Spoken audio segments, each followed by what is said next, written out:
포로기 이후 마지막 예언서이며 구약성경 마지막 성경 말라기입니다. 말라기라는 책의 이름은 나의 사자, 나의 천사라고 하는 그런 뜻을 가진 이름입니다. 기록자는 1장 1절에 언급되고 있는 말라기라는 이름에 따라서 말라기라고 하는데, 이 말라기는 개인적인 정보가 없습니다. 그래서 어떤 사람들은 이 사람을, 이 말라기를 개인 이름으로 봐야 하는지 아니면 단순한 내 사자라는 칭호로 봐야 되는지 주장이 엇갈립니다. 특별히 그 70인역 성경에서는 칭호라고 그렇게 주장을 하고 있습니다. 그런데 현대 학자들은 어떻게 얘기하냐면 본서의 내용들이 통일성되어 있는 부분들을 바라보면서 말라기가 칭호가 아니라 한 개인의 이름을 지칭한 고유명사이다, 그렇게 인정을 하고 우리도 그렇게 보면서 넘어갑니다. 특별히 이 말라기라고 하는 인물은 그 4세기 이후에 유대 전승을 증거하는 책에서 말라기라고 하는 사람을 소개하는데, 그 사람은 흠없는 소녀 시절을 보냈고 경건하고 온유한 사람으로 모든 사람들에게 존경을 받았다라는 그런 인물로 소개하고 있습니다. 나의 천사, 나의 사자라고 하는 이 인물을 그렇게 이야기하고 있습니다. 그래서 우리는 개인의 이름으로 보고 갑니다. 연대는 432년에서 424년 유다 총독으로 왔던 느헤미야의 사역이 끝난 432년에 그가 다시 페르시아 갔다가 돌아왔잖아요. 그 이후에 424년까지 기록된 것으로 우리가 추정해 봅니다. 그 근거가 있는데, 그 근거는 1장 7절에서 10절, 3장 8절에서 보면 성전에서 성전 제사가, 희생 제사가 있었습니다. 이것은 바로 516년 성전 재건 이후에 오랜 세월이 지났을 것이다 라는 부분들을 보고 있고, 특별히 말라기서에는요 제사 의식이 부패되어 있습니다. 그래서 성전 재건 이후에 한참 지났을 거라고 보고 있죠. 그리고 1장 2절로 6절에 보면은요 에돔이 유다 땅에 대한 소유권을 잃었다라는 그런 모습이 나오는데, 바로 이 에돔이라고 하는 나라는 유다의 형제국이잖아요. 그죠? 형제국으로서 남유다가 바벨론에 의해서 586년 함락될 때, 그때 시드기 왕, 여러분 앞에서 들으셨죠? 시드기 왕이 도망가는 길을 막은, 그래서 남유다의 멸망을 도와준 이 에돔을 하나님이 심판을 명하신 게 어디에 나와요? 오바댜서에 나오죠. 그래서 그 이후에 이 에돔은요 나바티아인에게 그 영토를 잃고, 그러고 나서 그냥 그 이두메인으로 그 광야에서 떠돌이하는, 영토를 없는 채로 그렇게 존재하는 그런 민족으로 전락을 하고, 나중에 헤롯 왕이 이두메 출신이잖아요. 그래서 자신의 출신이 정통 유대인이 아니었기 때문에 유대인의 왕으로 태어났다라는 예수님의 탄생 소식을 듣고 어린아이를 죽이는 사건이, 그것 때문에 이제 자기의 출신의 약점 때문에 그런 일들이 일어나죠. 그래서 이러한 에돔이 그 땅을, 영토를 소유권을 잃었다라고 해서 이제 5세기경으로 추정을 하고 있습니다. 그리고 1장 8절에 보면 총독이라고 하는, 그런 페카라고 하는, 총독 폐하라고 하는 뜻인데, 이 총독이라고 하는 단어가 나오는데 이것은 유대 총독을 의미하는 게 아니라 페르시아 총독의 관직을 쓸 때 쓰는 용어라고 합니다. 그래서 아마도 느헤미야가 이제 총독의 시절 끝내고 그가 페르시아의 총독 시절로 추정하고 있다라는 거. 그래서 느헤미야 이후로 보고 있습니다. 그리고 특별히 네 번째, 말라기가 지적한 죄가, 말라기서에서 지적하고 있는 죄가 제사장들의 부패, 11조를 무시하고 안 드린 것, 이방인과의 통혼 문제, 그리고 약자에 대한 학대 문제, 이 모든 것들이 그 에스라와 느헤미야가 계속 지적한 죄와 동일하고 있고, 그리고 느헤미야의 종교개혁에 대한 언급이 여기에 나오지 않습니다. 그래서 그 이후로 보고 있는 것이죠. 그러니까 에스라와 느헤미야에게 나타난 죄악들이 계속 이어지고 있는 모습들로 보여지고 있습니다. 그리고 이제 배경으로 보시면 페르시아 통치를 받고 있었던 배경으로 1장 8절의 근거에서 그렇게 보고 있습니다. 페르시아라고 하는 이 단어, 페카라고 하는 이 단어가 총독 폐하라는 뜻이죠. 페르시아 제국의 총독 관직 용어로 쓰여지기 때문에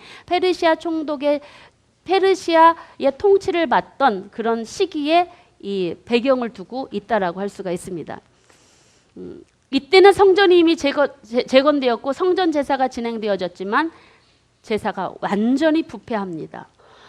그런데 학개와 스가랴를 통해서 하나님의 성전에, 완공된 성전의 영광이, 하나님의 영광이 임할 것이다. 그리고 하나님의 유대 왕국이 이루어질 것이다라는 예언은 아직 실현되지 않았을 때였습니다. 그래서 백성들은 당시 어떤 모양이었냐면 신앙적인 회의와 탄식, 종교적으로는 형식적인 그 신앙에 치우쳤고 하나님을 사랑하는 마음도, 열정도 완전히 깡그리 없어진 타락한 시대. 특별히 제사장들조차도 하나님을 완전 개무시한 시대.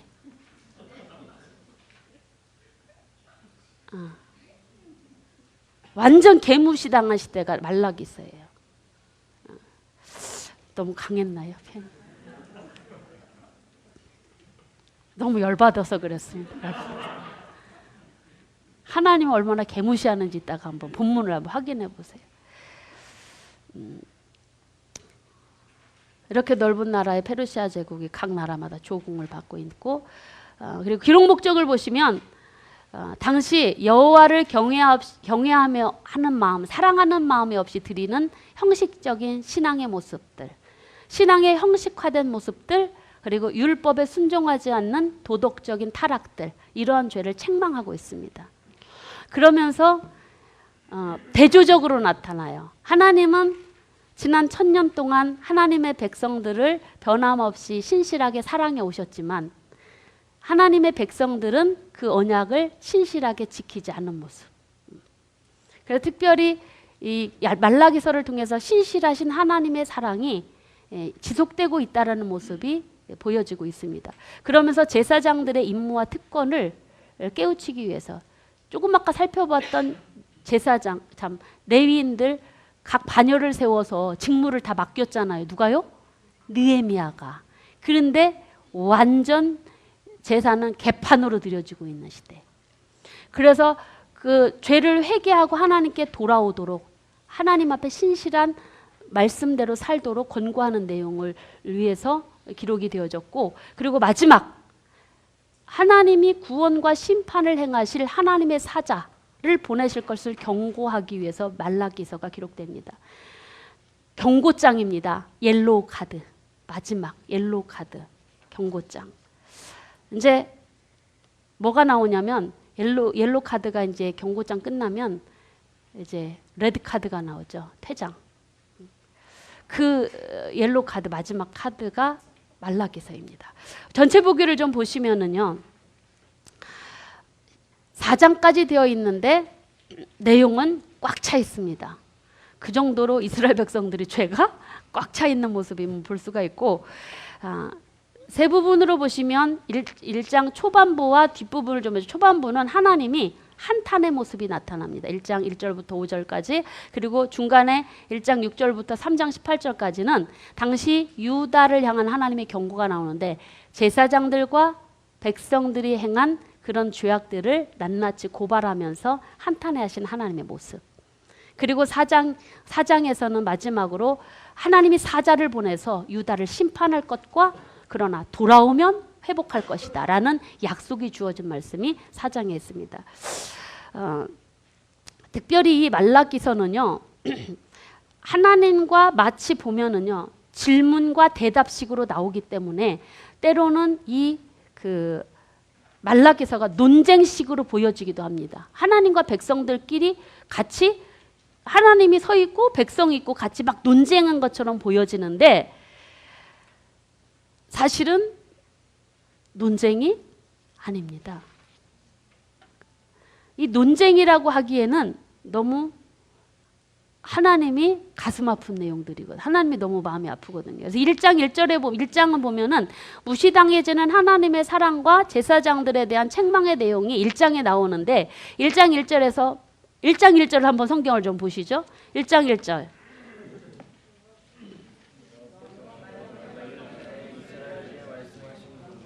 네, 뭐래요? 이스라엘을 향하신 하나님의 경고라. 옐로우 카드. 하나님이 왜 쥐면 터질까? 불면 날아갈까? 그렇게 애지중지하셨고 내 백성들을 하나님의 백성들을 범할 때 이방 민족을 향해서 내 눈동자를 범했다라고 그들을 향한 심판을 엄하게 내리실 정도로 하나님이 천년을 한결같이 사랑하셨는데 왜 경고장을 내시냐고요. 왜? 그래서 이 경고장을 내신다라는 것은 이건 논쟁하는 의미가 아니라 사실은 이 말라기서는 논쟁도 대화도 하나님 넋두리도 아닙니다.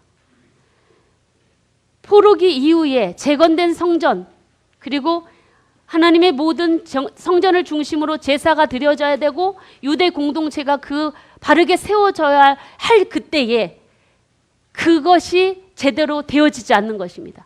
여전히 그들은 에스라, 느헤미야 같은 선지자들을 통해서 하나님의 백성들을 개혁하고 말씀 안에 세우기를 그렇게 해 오셨는데도 그들은 여전히 죄 가운데 있었다라는. 그래서 이 말라기서는요. 포로 이후에도 하나님의 말씀 안에 온전히 거하지 않는 유다 공동체를 향한 하나님의 분통 섞인 독백입니다. 수많은 반역에도 불구하고 천년을 한결같이 사랑해 오셔서 이스라엘과 맺은 그 언약 때문에 시내산 언약 때문에 아브라함과 맺은 언약 때문에 야곱과 맺은 언약 때문에 이삭과 맺은 언약 때문에 그 언약을 신실하게 여기까지 지켜서 포로기 이후까지도 포로 70년에서도 이방 땅에서 그들을 돌보시고 여기까지 다시 본국으로 돌아오게 하셨건만 그 택한 백성들을 향한 하나님의 애끓는 사랑이 철저하게 무시되고 있고 외면당하는 상황이 말라기서예요. 그래서 택한 백성을 천년을 한결같이 사랑해 오신 그 사랑이 무시되어지고 외면되어지는 그 유대 공동체를 향한 하나님의 피 맺힌 한 맺힌 목소리가 말라기서입니다. 여러분들은 말라기서 하면 무슨 생각만 해요? 11조 생각만 하시죠. 그것은 일부입니다. 가장 중요한 것을 보지 못하고 있는 일부만 보고 있습니다. 여러분 하나님의 분통 섞이고 한 맺힌 독백의 이야기가 바로 6번이 강조되고 있습니다. 첫 번째 말씀 같이 1장 1, 2절 보겠습니다. 여호와께서 이르시되 내가 너희를 사랑하였노라 하나 너희는 이르기를 주께서 어떻게 우리를 사랑하셨나요? 나 여호와가 말하노라 에서는 야곱의 형이 아니냐 그러나 내가 야곱을 사랑하였고 에서는 미워하였으며 그들의 산들을 황폐하게 하였고 그의 산업을 광야의 이리들에게 넘겼느니라. 천년을 한결같은 사랑으로 오셨는데 내가 너희를 그렇게 사랑했다 했더니 백성들 가운데 그랬다는 거예요. 하나님이 주께서 어떻게 우리를 사랑하셨습니까? 백성들이 그랬다는 거예요. 하나님이 말씀하신 내가 야곱을 사랑했고 에서를 미워했다. 지금 하나님이 에서를 사랑했기 때문에 그 후손인 너희들이 살아있는 거다. 안 그랬으면 너희도 에돔처럼 지금 조그만 영토 없어서 광야에서 이리떼와 같이 떠도는 존재가 되었을 것이다. 그 얘기를 하는 거예요. 이 에돔이라는 한 나라가 아까 말씀드렸듯이 느부갓네살 바벨론 왕이 남유다를 침공해서 멸망을 시킬 때 그때 사실은 에돔과 이 이스라엘은요 동족이잖아요. 형과 아우. 그런데 지 동생이 이 민족에 의해서 멸망을 당할 때 같이 도운 거예요. 멸망해라 도와주고. 하나님이 그것 때문에 이 에돔을 멸망시킵니다. 그 에돔 땅이 원래는 우리가 출애굽 때 기억하시죠 여러분? 사해 남동쪽에 위치합니다. 그런데 그 땅조차도 그들이 그 땅에서 나중에 그 남유다가 멸망을 당하고 나바티아인들에 의해서 그 영토를 빼앗깁니다. 그래서 그들은 더 밑에 영토에서 쫓겨나고 다시는 그곳으로 돌아가지 못하죠. 네게부 지역 사막 지역에서 떠도는 이두메인으로 불리워지는 존재가 에돔인이었습니다. 내가 너희를 사랑했기 때문에 너희가 지금 여기까지 그렇게 수없이 반역했음에도 불구하고 살아있는 거다. 내가 사랑해서 그랬다. 너희들이 살아있는 거다. 이거 이야기하는 것이. 여러분 하나님의 사랑을 의심하는 것이 뭐예요? 불신앙입니다. 불순종. 에스겔서 16장 증거를 여러분 성경에서 보셨습니까? 이스라엘의 근본을 이렇게 이야기합니다. 너희가 어떤 존재인지 아느냐? 너희의 모습은 엄마의 뱃속에서 나와서 탯줄도 끊지 않은 채 핏덩어리 채로 벌거벗겨져서 숨이 할딱거린 채 길가에 버려진 존재가 너희들이었다. 그런 너희들을 내가 불쌍히 여겨서 거둬주었다. 씻기고 먹이고 입히고 넘치는 사랑으로 사랑해 주었고 너희들을 왕자의 옷을 입히고 금은 보화로 너희들의 목에 걸어주었다. 그들의 생명을 살려준 것뿐만이 아니라 그들을 존귀하게 높여주었더니 이들이 지금 어떻게 해요? 하나님이 우리를 어떻게 사랑하셨습니까? 하나님의 은혜와 사랑을 외면하고 배반하여 오히려 그들은 어땠어요? 우상을 섬기고 하나님보다 강대국을 더 의지하며 그렇게 패망의 길을 걸어가지 않습니까? 그럼에도 불구하고 하나님은 주의 종들을 보내셔서 돌아오라 권고하셨습니다. 그런데 오히려 백성들은 선지자들을 핍박하고 더 심하게 우상을 섬기고 강대국을 더 의지하고 하나님의 마음을 아프게 하는 일들을 행함으로 그들이 바벨론 70년의 포로 생활도 걷지 않습니까? 그런데 하나님의 사랑은 거기에서도 그치지 않았어요. 바벨론 가서도 다니엘과 에스겔을 통해서 포로 생활 중에도 하나님이 그들과 함께 하셨고 그들을 돌보셨고 그들의 생명을 보호하셨고 유지시켜 왔습니다. 그리고 그들이 진정한 깨달음이 있었을 때 70년 후에 선지자의 예언대로 다시 그들을 본국으로 데려다 놨습니다. 다시 살 기회를 주셨죠.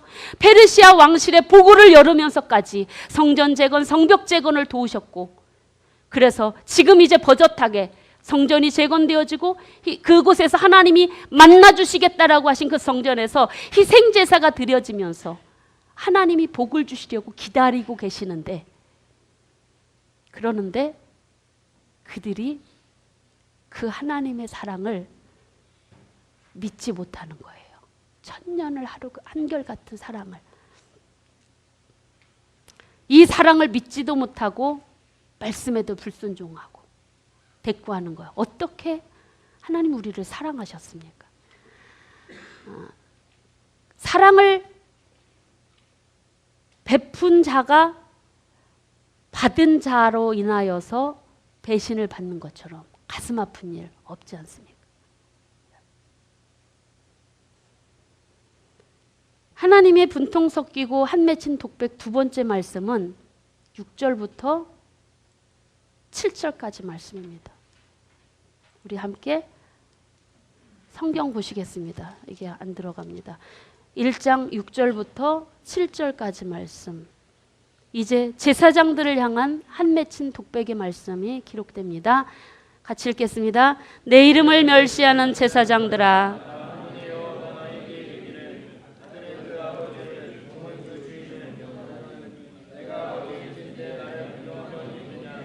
내가 주인일진데 나를 두려워함이 어디 있느냐 하나 너희는 이르기를 우리가 어떻게 주의 이름을 멸시하였나이까 하는도다. 너희가 더러운 떡을 나의 제단에 드리고도 말하기를 우리가 어떻게 주를 더럽게 하였나이까 하는도다. 이는 너희가 여호와의 식탁을 경멸히 여길 것이라 말하기 때문이라. 하나님의 분통 섞인 한 맺힌 독백은 제사장들의 죄를 책망하는 것으로 이어집니다. 세상 논리로도 아들이 아버지를 공경하고 종이 주인을 공경함이 마땅함에도 불구하고 지금 유대 백성들은 죽어 마땅한 죄를 하나님 앞에 지었음에도 불구하고 그들이 지금 생명을 연장받고 있는 것입니다. 그런데 그래서 그들은 하나님의 넘치는 사랑을 받았고 하나님의 특별한 보호하심 속에 살고 있으면서도 특별히 그 하나님의 은혜와 사랑을 가장 가까이에서 확인하고 만나보고 했던 제사장들이 조차도 성전에서 하나님을 직접 배움는 제사장들조차도 하나님을 공경하지도 않고 두려워하지도 않았다. 그러면서 대꾸하는 이야기가 백성들끼리 하는 이야기. 우리가 어떻게 주의 이름을 멸시하였습니까? 하나님의 말씀입니다. 제사장들이 여호와의 제단에 더러운 떡을 드리고도 여호와의 식탁은 경멸히 여길 것이라 그래 말하였다라는 것입니다, 여러분. 제사장들이 제사는 지내요. 더러운 떡 갖다 올리면서 여호와의 식탁은 그냥 아무렇게나 올려도 돼. 이래 했다라는 거예요.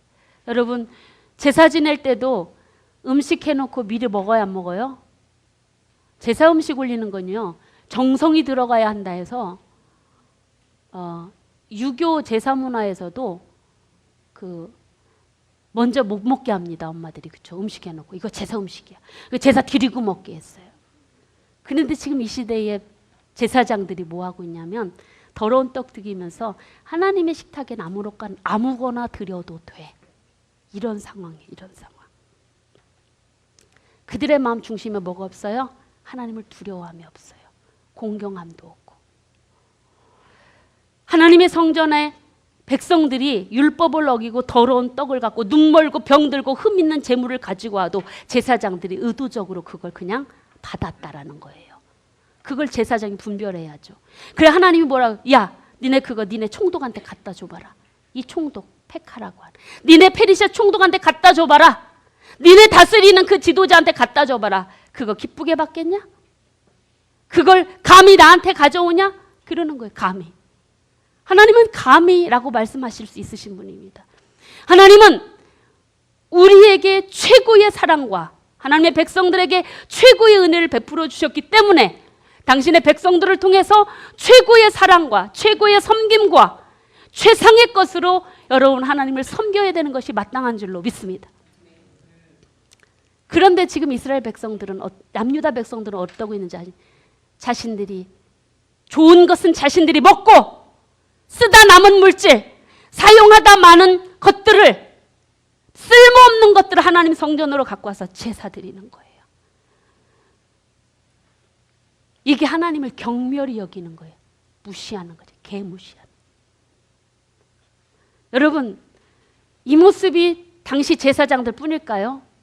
오늘날 여러분들은 하나님을 경외하며 두려워하며 여러분들에게 주어진 것 중 최상의 것으로 하나님을 그렇게 섬기고 계십니까?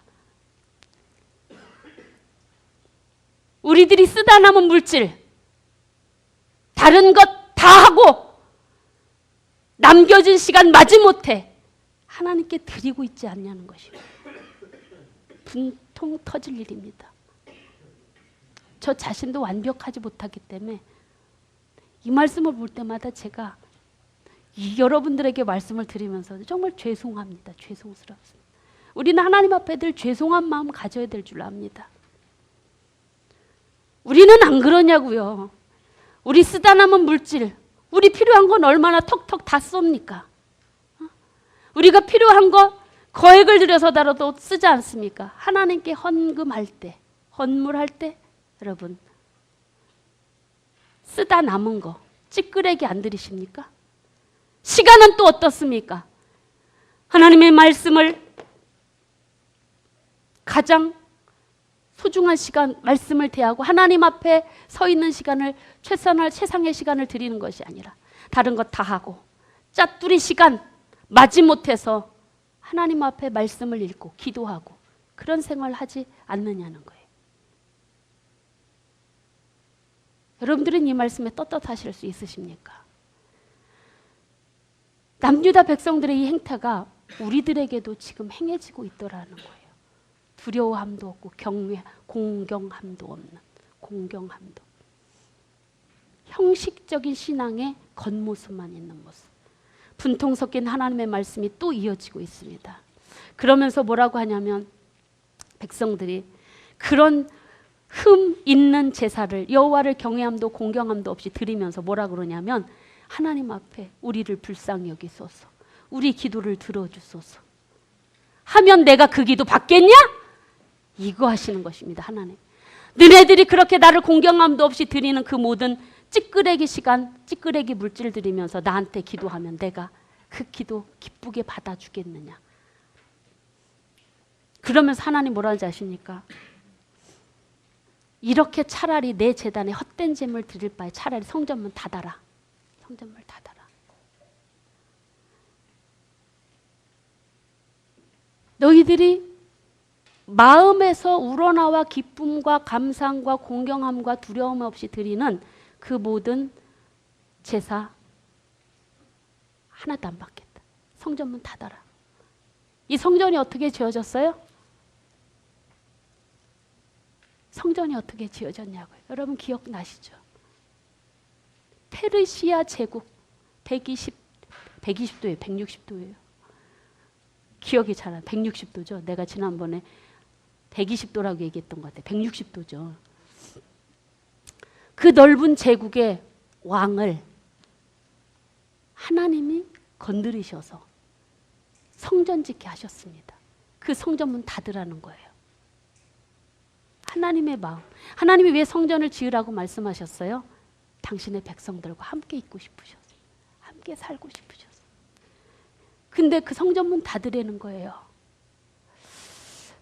갈갈이 찢겨질 하나님의 산산조각난 하나님의 마음이 여기에 보여지고 있습니다.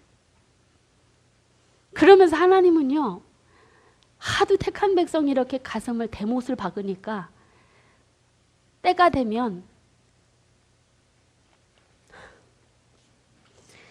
여호와를 경외하는 이방 민족 중에서 그 이름을 높임받을 것이다 라는 말씀을 하십니다. 택한 백성을 향한 하나님의 기대가 완전히 무너지고 하나님의 마음은 어디로 향하냐면 이방인에게 향하는 거예요.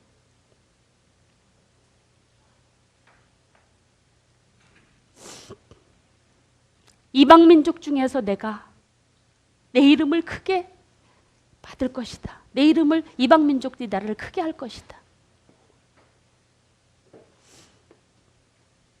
하나님의 백성들을 향한 기대감이 무너진 상황에서 하나님의 마음이 어디로 가는 거예요? 다른 자식에게 눈 돌려지는 상황이에요. 지금 자식이 속색이니까 그 자식 안 쳐다보고 딴 자식 보고 있는 거라고요. 지금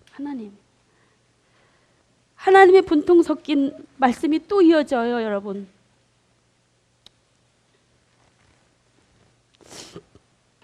그 부분들을 한번 함께 보겠습니다. 몇 절인가 하면, 잠깐만요.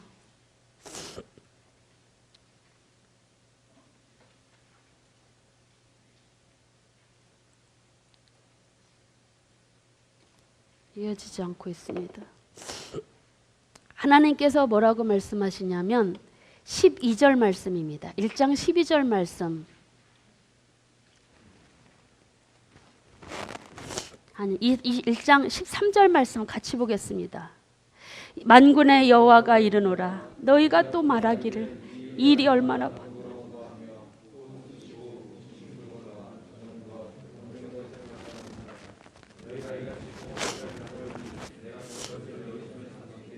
14절까지 한번 읽어보시고요.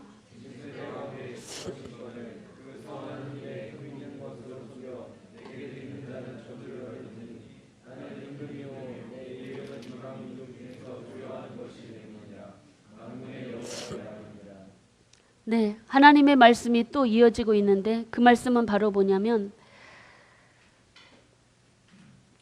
너의 식탁이 더러워졌고 경멸이 여길 것임을 받을 것이고, 그리고 하나님 뭐라고 그러시냐, 백성들이 뭐라고 말하냐면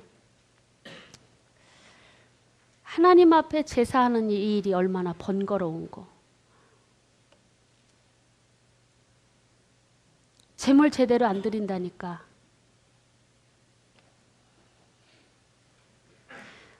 하나님의 식탁이, 하나님께 드리는 제물이 제대로 하나님의 율법대로 안 드려진다고 하니까, 여호와의 이름이 더럽혀졌다고 하니까 일이 왜 이렇게 번거롭냐는 거예요. 귀찮다는 거죠. 그러면서 뭐 하냐면 코웃음 치며 훔친 물건, 저는 것, 그걸 봉헌물로 하나님께 갖고 오는 거예요. 코웃음 치면서. 온전한 제물 가지고 하나님께 제사 드리라고 했더니 코웃음 치면서 왜 이렇게 귀찮게 하냐? 그러는 거예요. 여러분, 하나님의 마음을 한번 헤아려 보십시오. 왜 이렇게 귀찮게 하냐? 왜 이렇게 번거롭게 하냐? 그냥 대충 하지, 대충. 대충.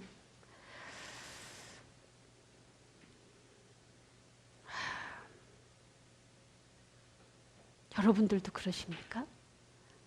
하나님 앞에 드리는 모든 것들이 귀찮으실 때가 있으십니까?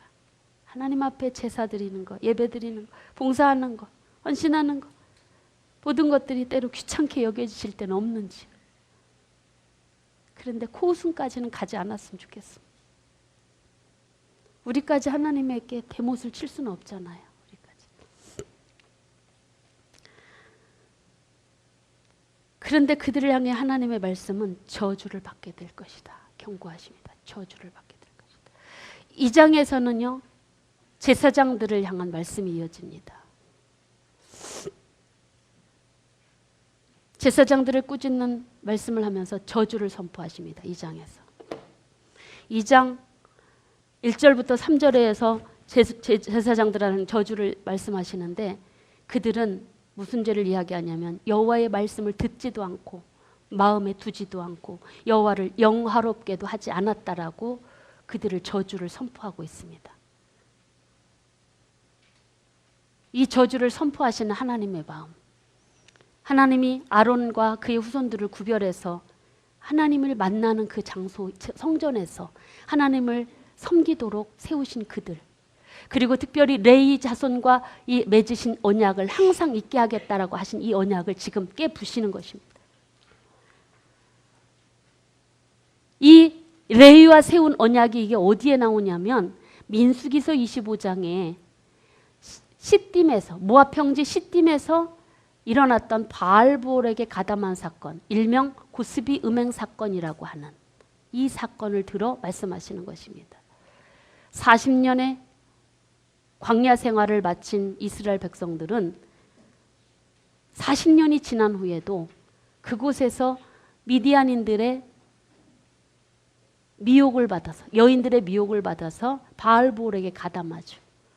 바알의 신전에 가서 제사를 지내고 더러운 음행짓을 하고, 그것도 부족하여 고스비라고 하는 미디안 족장 여인을 시므온의 족장이 자기 천막으로 데려갑니다. 그때 하나님이 분노해서 연병을 내리시고 24,000명이 죽습니다. 근데 그 24,000명이 연병이 죽는 그 일을 멈추게 한 사람이 누구냐면 비느하스입니다.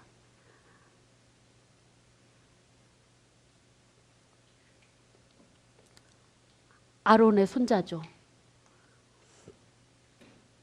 그때 비느하스가 창을 들고 그 시므온 지도자의 그 천막에 들어가서 그 고스비와 시므온 족장을 창으로 찔러 죽입니다.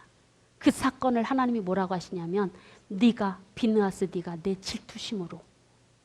질투심으로 이 연병을 그치게 했다 하시면서 그 비느하스에게 하신 말씀이 뭐냐면 내가 네 후손을 영원히 이 제사장의 직분을 주고 그리고 평화의 언약을 주고 제사장분을 주겠다는 언약을 그때 맺어주십니다.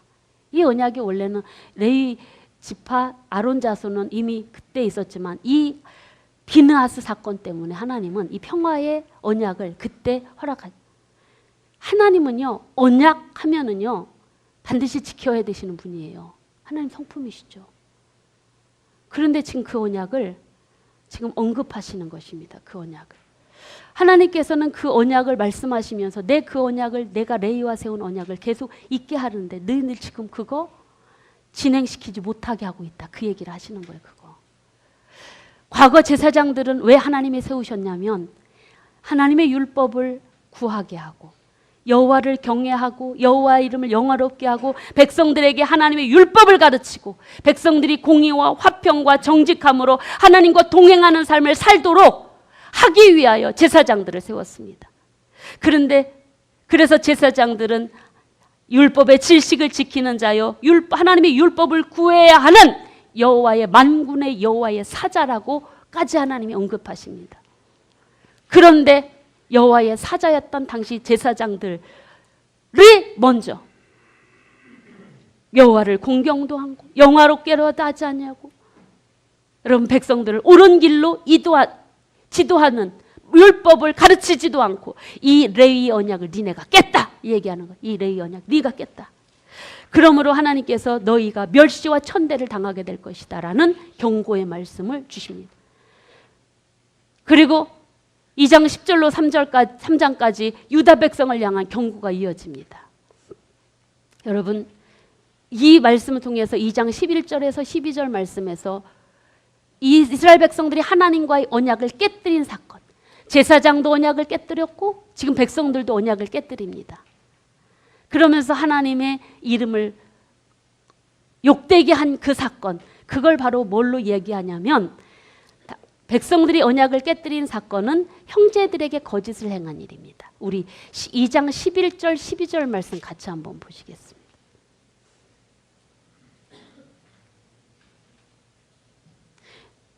같이 읽겠습니다. 유다는 거짓을 행하였고 이스라엘과 예루살렘 중에서는 거짓한 일을 행하였으며 유다는 여호와께서 사랑하시는 그 성결에 욕되게 하여 이방신의 딸과 결혼하였으니 이 일을 행하는 사람에게 속한 자는 깨는 자나 응답하는 자는 물론이요 만군의 여호와께 제사를 드리는 자도 여호와께서 애굽의 장막 중에서 끊어버리시리라. 백성들이 언약을 깨뜨린 내용이 바로 뭐냐면요, 율법을 어긴 거거든요. 이방인과의 통혼을 통해서. 여러분, 형제들에게 거짓을 행하고 가증한 일을 행하고 이방인 딸과 결혼했다라는 거예요. 이것은 바로 이방인 통혼은 말씀드렸듯이 율법에 금지한 내용입니다. 그런데 그들이 지금 그걸 어기고 있는 거예요. 그래서 하나님은 너희들이 여호와께 제사도 못 드리고 하나님의 장막, 야곱의 장막에서 끊쳐버림을 당할 것이다. 하나님의 백성에게서 끊쳐버림을 당할 것이다. 하나님의 축복에서 제외될 것이라는 경고의 말씀을 하십니다. 그러면 이 백성이 행한 이 형제에게 거짓을 행하고 가증한 일을 행하고 이방인의 딸과 통혼한 이 사건이 한 사건입니다. 한 사건. 그 사건 때문에 하나님의 성전에서 울음과 탄식과 눈물이 성전의 제단을 지금 가리고 있대요. 그래서 하나님이 내가 너희들이 헌물 안 받겠다. 봉헌물 안 받겠다. 왜 안 받아요? 그랬더니 하나님이 말씀하시는 게 2장 14절 말씀입니다. 2장 14절 같이 보시죠. 너희는 이르기를 어찌 됨이니까 하는도다. 이는 너와 내가 어려서 맞이한 아내 사이에 여호와께서 증인이 되시기 때문이라. 그는 내 짝이요 너와 서약한 아내로다. 내가 그에게 거짓을 행하였도다. 이들이 왜 형제에게 거짓을 행하고 가증한 일을 행하고 하느냐면 어려서부터 얻은 아내와 이혼하고 유대인과 결혼했던 사람과 이혼하고 누구랑 지금 결혼하려고 이혼했어요? 이방인과 결혼하려고 이혼한 거예요. 하나님께서 세우신 결혼 서약을 깨뜨리고 이혼하고 그 아내를 학대했다라는 거예요. 학대받은 아내가 지금 뭐예요? 성전에 가서 우는 거예요. 하나님, 이 학대받는 이혼당한 당신의 택한 백성의 눈물을 하나님 보시는 거죠. 성전에서 눈물과 울음과 탄식이 여호와의 제단을 가린다.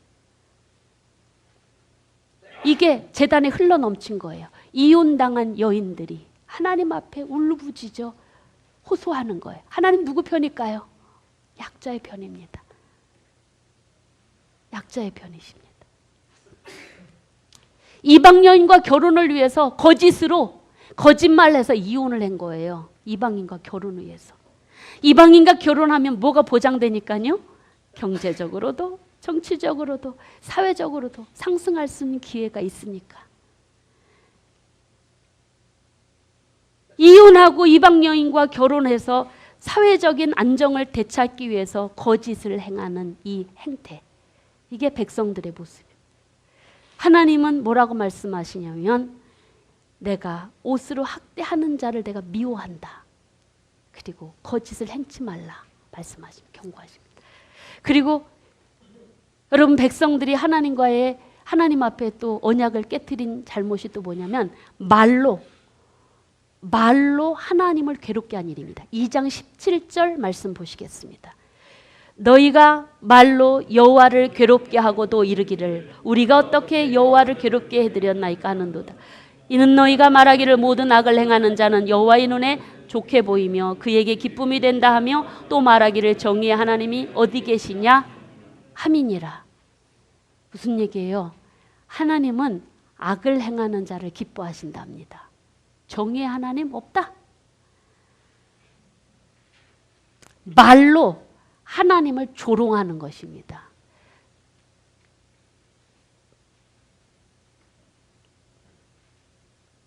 악이 선하답니다. 정의의 하나님은 없답니다.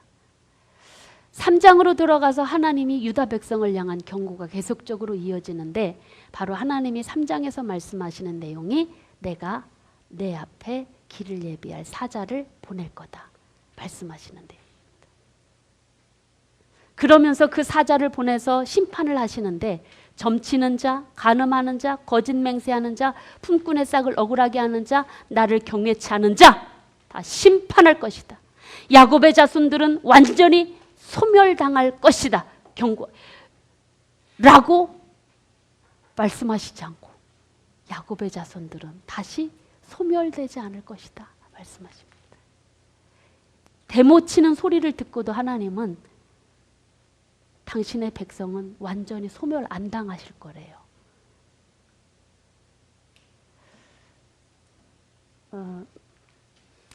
인간의 연약함을 아시는 하나님이시겠죠. 그죠? 긍휼함이 넘치신 하나님. 그러면서 하나님이 뭐라 그러냐면 너희가 하나님께 돌아오면 나도 너희에게 돌아가겠다. 그런데 백성들의 반응은 어떤지 아십니까? 냉소적입니다.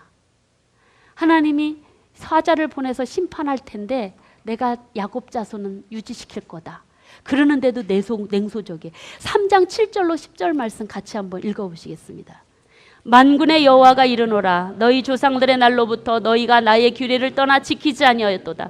그런즉 내게로 돌아오라 그리하면 나도 너희에게로 돌아가리라 하였더니 너희가 이를 우리가 어떻게 하여야 돌아가리까 하는도다. 사람이 어찌 하나님의 것을 도적질하였느냐. 그러나 너희는 나의 것을 도둑질하고도 말하기를 우리가 어떻게 주의 것을 도둑질하였나이까 하는도다. 이는 곧 11조와 봉헌물이라. 너희 곧 온 나라가 나의 것을 도둑질하였으므로 너희가 저주를 받았느니라. 만군의 여호와가 이르노라 너희의 온전한 11조를 창고에 들여 나의 집에 양식 있게 하고 그것으로 나를 시험하여 내가 하늘문을 열고 이게 복을 부을 곳이 없도록 붙지 않나 보라. 너희가 내 규례를 안 지켰다. 돌아와라. 우리가 어떻게 돌아갑니까? 우리가 어떻게 돌아갑니까? 관심이 없어요. 하나님께. 전혀 무관심. 그러면서 하나님이 니네들이 내 것 도적질했다. 어떻게 주의 것을 도적질해? 11조 맹세했으면서도 완전 개무시하는. 헌물도 11조도 제대로 드리지 않으면서 그들은 우리가 언제 하나님 멸시하고 언제 하나님 어떻게 하면 돌아가고 어떻게 우리가 하나님을 것을 도둑질했냐라고 오히려 이렇게 반문하는 이런 냉소적인 모습들.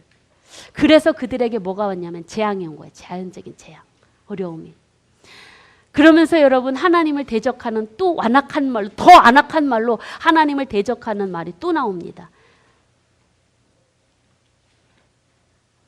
3장 14절 말씀 보겠습니다. 3장 14절만 읽겠습니다.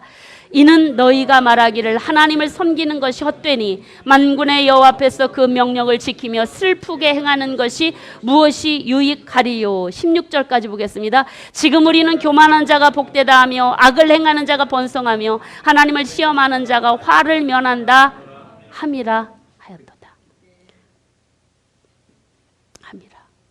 완악한 말로 하나님을 대적하기를 뭐라고 그래? 하나님을 섬기는 게 헛되다. 교만한 자가 복이 있다. 악을 행하는 자가 번성한다. 하나님을 시험하는 자가 화를 면한다. 어떤 생각이 드십니까? 하나님의 존재가 개무시되고 있는 상황입니다. 깡그리 무시되고 있어요. 하나님이 안 보입니다. 없습니다. 악을 행하고 교만한 자가 어떻게 복이 있습니까? 하나님을 섬기는 일이 헛되다니요. 말이 됩니까? 하나님은 지금 유다 백성을 그래도 살려보려고 심판을 늦추시고 안 내리시려고 하시는데 악한 말로 대적하고 있는 것입니다. 그런데 여러분, 이러한 백성들을 향해 하나님이 이 패역한 백성들을 향해서 또다시 사랑을 보이시는 말씀이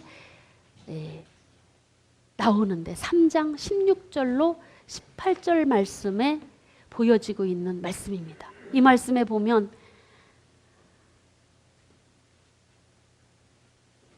그 중에서도 하나님이 내 사자를 보냈을 때에, 내 사자가 왔을 때에 여호와를 경외하는 자, 그 이름을 존중히 여기는 자 여호와의 기념책에 기록할 것이고, 정한 날에 그들을 하나님의 특별한 소유로 삼을 것이고, 섬기는 자에게는 내가 아낄 것이다 말씀하고, 하나님의 심판 날에 사자를 보내서 하나님이 심판하실 때 특별히 내 백성들을 통해서 그 악한 자와 선한 자를, 섬기지 않는 자를 섬기는 자를 분별하는 일을 하게 할 것이다 라는 말씀을 하고 있습니다. 그리고 4장에서 하나님이 그 여호와의 정하신 날, 여호와의 내 사자를 보내시겠다고 하시는 그날이 바로 유다를 향한 심판의 날이고, 또한 회복의 약속이 주어지고 있는 말씀들이 이제 4장에서 계속 이어지고 있습니다. 이렇게 하나님의 가슴에 대못을 치는 말을 들었음에도 불구하고 하나님은 구원의 날을 선포하시는 내용이 이어지고 있는 것입니다. 그런데 여러분 3장 2절로 3장 16절로 18절 말씀에 보면은 하나님이 정한 날에, 그 정한 날에 용광로 같은 그 불 같은 날에 바로 무서운 하나님의 심판의 날이, 바로 악한 자를 심판하러 오시는 날이 분명히 있을 것을 말씀하십니다.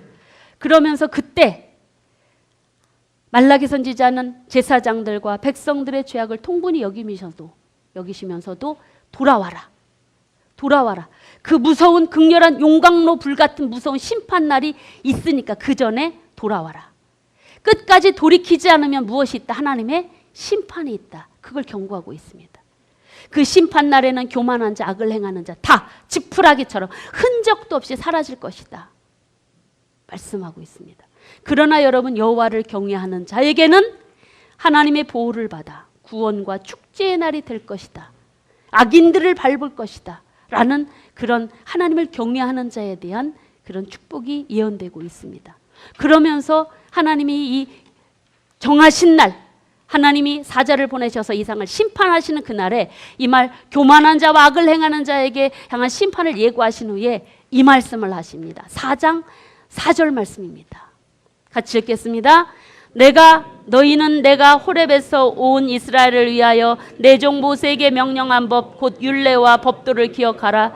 보라, 여호와의 크고 두려운 날이 이르기 전에 내가 선지자 엘리야를 너희에게 보내리니. 4절만 보시면 여러분 무엇을 얘기하고 있어요? 지금 출애굽기에서 하나님의 백성들과 언약하실 때 주셨던 율법을 다시 언급하시고 계십니다. 심판을 예고하시면서 뭘 기억하라고 말씀하십니까? 모세가 준 율법을 기억해라. 율법을 기억해라. 이 율법을 기억해서 지키는 일이 그들이 살 길이에요. 어느 때요? 심판 날에, 무서운 심판의 날에. 이제 곧 하나님의 심판이 임하기 때문에 이 백성이 하나님의 백성에게는, 이 심판이 하나님의 백성에게는 임하지 않기를 바라는 마음에서 하는 걸 기억해라. 율법을 기억해라. 하나님은 여호와의 심판이 임하시기 전에 엘리야를 보내서 아버지의 마음을 자녀에게로, 자녀의 마음을 아버지에게로 돌이키게 할 것이고, 여러분, 그러나 돌이키지 않으면 어떻게 하겠다라고 여러분 말씀하시냐면 6절 말씀 같이 한번 읽겠습니다. 그가 아버지의 마음을 자녀에게로 돌이키게 하고 자녀의 마음을 그들의 아버지에게로 돌이키게 하리라. 돌이키지 아니하면 두렵건대 내가 와서 저주로 그 땅을 칠까 하노라 하시니라. 이렇게 성경이 끝나는 예언서는 없습니다. 돌이켜라. 그러면 내가 나도 너희에게 돌이킬 것이다. 그러나 돌이키지 않으면 두렵건대 내가 와서 저주로 너희 땅을 칠까 염려한다. 하나님의 택한 백성이 하나님의 저주를 받을까 봐 염려하는 말씀이 이 말라기서 구약 성경의 마지막입니다. 여러분, 이스라엘 백성들은 시내산에서 하나님과 언약을 맺었습니다. 우리가 여호와만 하나님으로 믿고 섬기며 하나님이 주신 율법대로 살기로 손가락 걸은 게 시내산 언약입니다. 그 언약식이 여러분 출애굽기 24장에서, 그런데 출애굽기 24장에서 언약식을 하고 모세가 율법을, 더 구체적인 율법을 받으러 시내산 올라가죠. 40일 동안 안 보입니다. 그런데 40일이 지난 후에 일어난 사건이 뭡니까? 금송아지 사건. 출애굽기 32장 금송아지 사건. 언약 맺은 지 얼마나 됐다고? 모세 얼굴 보지 못한 지 40일 만에 그들은 금세 하나님께로 돌아서서 금송아지 만드는 것입니다. 하나님께서 진노하십니다. 모세야, 내려가 봐라. 이 백성이 부패했다. 모세가 내려와 보니까 백성들이 난리가 난 거예요. 금송아지를 만들어 놓고 그 주변에서 막 먹고 마시고 떠들고, 그 모습을 본 모세는 열받아서 그때 하나님 앞에 받은 깨지 않습니까? 돌판을. 하나님께서 그 금송아지 사건을 두고 모세한테 뭐라고 그러시냐면, 나 너희들과 함께 안 가겠다. 안 가겠다고. 왜 안 가겠다고 하신지 아십니까? 나 너희들과 함께 갔다가 길 가다가 너희들이, 내 사랑하는 백성들이 나한테 또 죄를 지어서 내가 너희 멸할까 봐 나 너희와 함께 안 가겠다. 동행 거부하십니다. 그 마음이 어디에 있냐면 이 말라기서에 있습니다. 말라기서.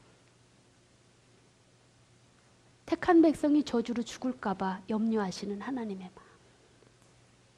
하나님의 백성과 영원히 함께 동거하고 싶으시고 동행하고 싶으셨던 이 하나님이 그들과 동행을 거부하셨던 그 마음, 그게 출애굽기에서 있었고, 지금 구약 성경이 마지막 마무리하면서 하나님이 그렇게 끔찍하게 천년을 한결같이 사랑해 오신 그 하나님의 백성이 그 죄로 죽을까 봐, 저주로 죽을까 봐 뭐라고 하시냐면, 돌이켜라. 돌이키지 않으면 내가 저주로 너희들을 그 땅을 칠까? 내가 염려한다. 택한 백성이 저주받을까가 염려하시는 이 하나님의 마음, 이 마음이 구약 성경을 마무리 지면서 우리들의 마음에 오늘 새겨주시는 줄로 압니다. 하나님의 백성들이 죄악 중에서도 멸망당하지 않고 구원하시기를 원하시는 하나님의 마음입니다. 그냥 쓸어버려도 마땅한 존재들을 마지막이야, 마지막이야, 마지막이야, 마지막이야, 이게 마지막이야 하면서 옐로 카드를 꺼내시면서 이제 이게 마지막이다, 마지막 경고야 하시는 말씀이, 내가 와서 두렵다, 니네가 저주받을까 봐. 내 마음 알겠냐? 내 마음도 내가 알겠느냐? 돌이키라는 것입니다. 끝까지 회개하지 않고 돌이키지 않으면 여호와의 무서운 저주가, 심판이 하나님의 사랑하는 백성들에게도 임할 것이라.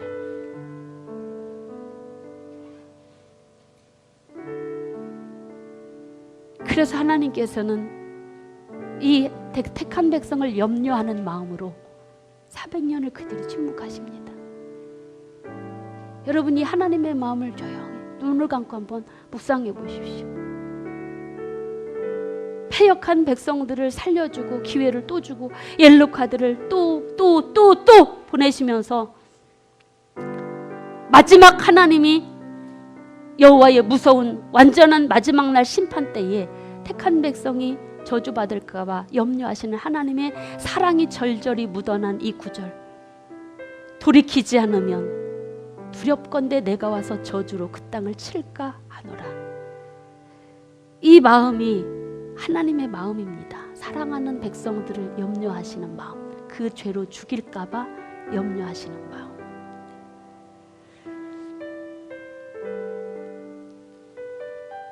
그 그 하나님의 사랑하는 백성들을 염려하시니 하나님은요 400년 동안 침묵하시다가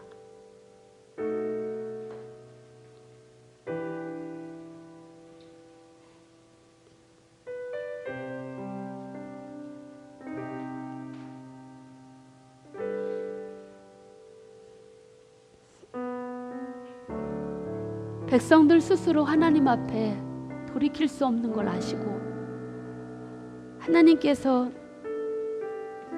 예수 그리스도를 보내시고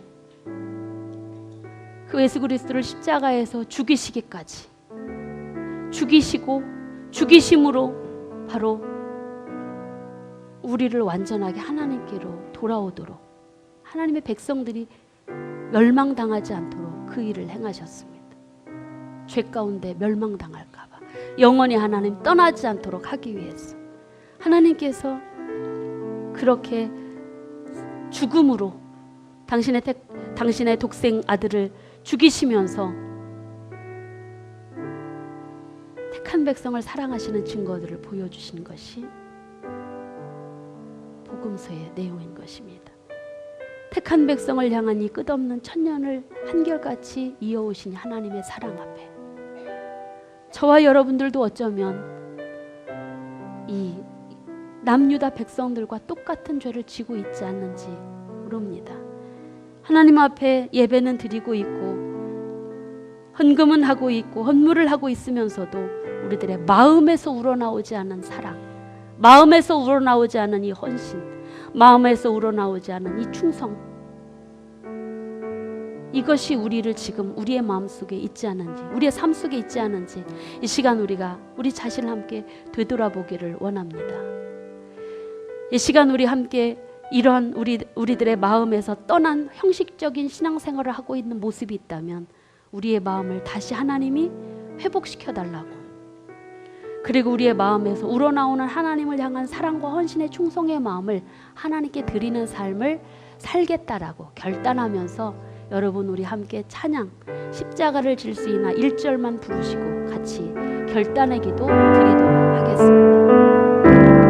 나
기도하겠습니다.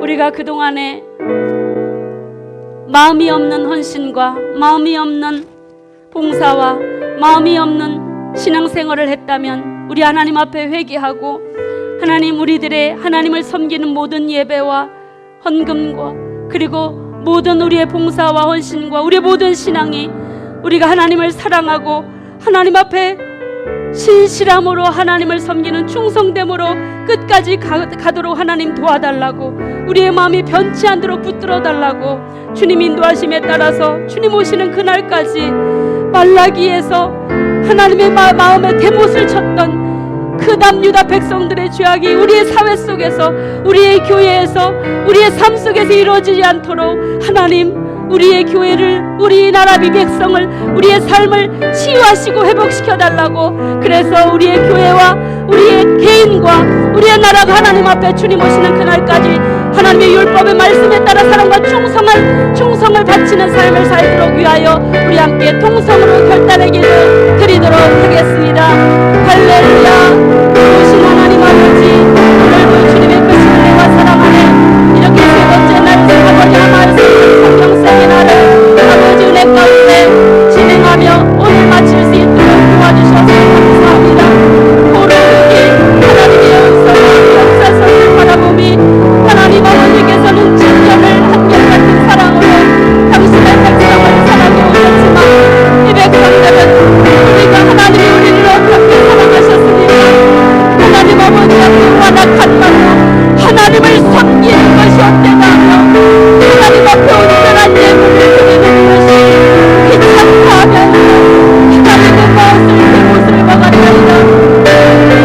우리들의 하나님 아버지 앞에 기도하는 것은 이것이 남녀가 백성들이 오늘 우리들의 모습으로 나타나고 있는 죄악이 나는지요.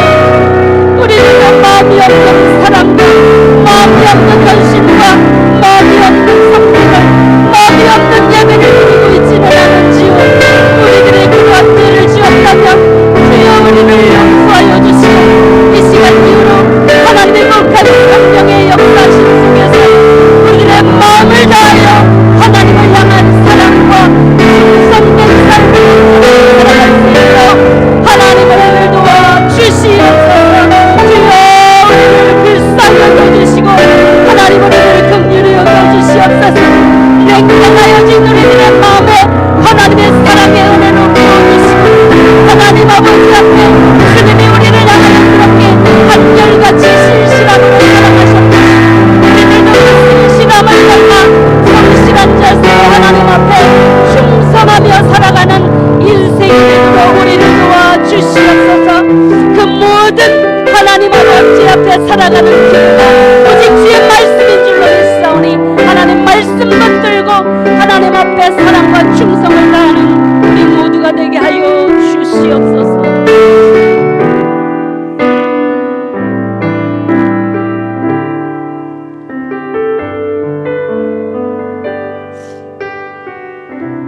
살아계신 하나님, 하나님의 은혜 가운데 이 귀한 성회를 열게 하시고 말씀을 통해서 우리의 삶을 되돌아보도록 축복하여 주시니 감사합니다. 포로 후기에 나타났던 유다 백성들의 죄악이 그들만의 죄악이 아니었습니다. 우리의 삶 속에서도, 우리의 교회 안에서도, 이 나라 이 민족 가운데서도 그 죄악이 그대로 저질러지고 있었습니다. 하나님, 우리들의 죄악을 용서하여 주시옵소서. 마음 없는 헌신을 하였고 마음 없는 예배를 드렸습니다. 마음은 냉랭한 채로 하나님 앞에 종교 생활만 해왔었습니다. 우리를 용서하시고 우리를 성령으로 이 모든 죄를 치유하시고 성령의 능력으로 회복시키셔서 냉랭한 우리의 마음에 하나님의 사랑을 부어주시고 주님이 우리를 향하여 그렇게 한결같은 사랑으로 우리를 사랑하시고 최상의 사랑으로 우리에게 사랑해 주셨듯 우리도 최고의 것으로, 최상의 것으로 하나님을 섬기며 살아가는 우리의 인생이 되도록 도와주시옵소서. 마음으로부터 여호와를 두려워하는 믿음 주시고 공경하는 마음 주시며 우리의 몸과 마음과 목숨을 다하여 하나님 사랑하며 변치 않는 믿음으로 충성하게 하여 주옵소서. 겉으로 드러나 보이는 것이 다가 아니고 하나님은 우리 마음 중심을 보신다 하였습니다. 그 하나님을 두려워하게 하시고 우리를 향하여서 두렵건대 내가 와서 저주로 너희를 칠까 염려하노라 하시는 이 하나님의 마음을 품고 우리가 하나님 그 저주의 대상이 되지 않기 위하여 늘 깨어 기도하며 무엇보다도 주의 거룩한 말씀을 붙들고 끝까지 씨름하며 나아가는 우리의 삶이 되도록 도와주시옵소서. 모세에게 명령한 법 곧 율례와 법도를 기억하라 하시니 말씀을 기억하며 날마다 시편 1편 기자처럼 말씀을 주야로 묵상하기를 더 즐거워하게 하여 주시고 말씀이 내 생명줄을 이어가는 길임을 기억하게 하여 주시어서 하나님 말씀 중심으로 아버지 앞에 마음과 뜻과 정성을 다하여 사랑과 충성의 삶으로 주님 오시는 그날 준비하며 나가는 우리가 되게 하여 주옵소서. 거룩한 성회를 통해서 은혜 주심에 감사하며 예수님의 이름으로 감사하며 기도 올렸사옵나이다.